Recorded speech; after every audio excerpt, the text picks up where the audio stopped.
Hello. তো চলো আমরা আজকের গাছে সবজি রান্না করব বলে গাছের সবজি তুলছি।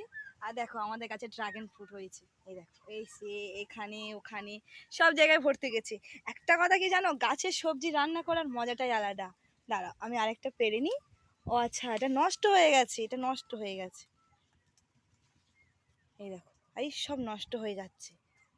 আপাতত আমার এখানে রাখতেই হবে, গাছের সবজি হয়েছে তো। আহ সব জায়গায় খাবে, দেখবে এই দেখো, এই দেখো।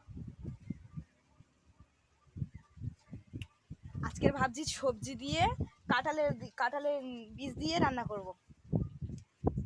তো দেখো কত কত সবজি হয়েছে গাইস আমাদের এখানে।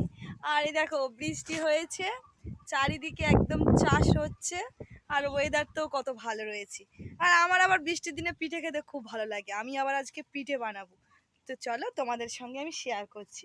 আর এই দেখো আমাদের আম গাছে, এখন তো বর্ষাকাল, আমাদের আম গাছটা 12 মাসের গাছ। দেখো এখানে ফের নতুন করে অঙ্কুরি দিয়েছি। তো মোটামুটি আমার যেটুকু সবজির প্রয়োজন তো আমি সেটুকুই নিয়ে ফেলেছি, আর আমার লাগবে না। দাঁড়া গড়িনি, এই তো আমার এতটুকু লাগতো, যেহেতু বাড়ির ফ্যামিলি কম। আর দেখো গাইস কি ছোট ছোট সবজি হয়েছে, কি সবজি হয়েছে, লাউ ডগা উঠেছে। ওয়াহ গাইস, এতটাই ওয়েদার খারাপ, কি বলবো তোমাদেরকে। তো চলো আমি রান্নাটা করি। এই হলো রান্নাঘর।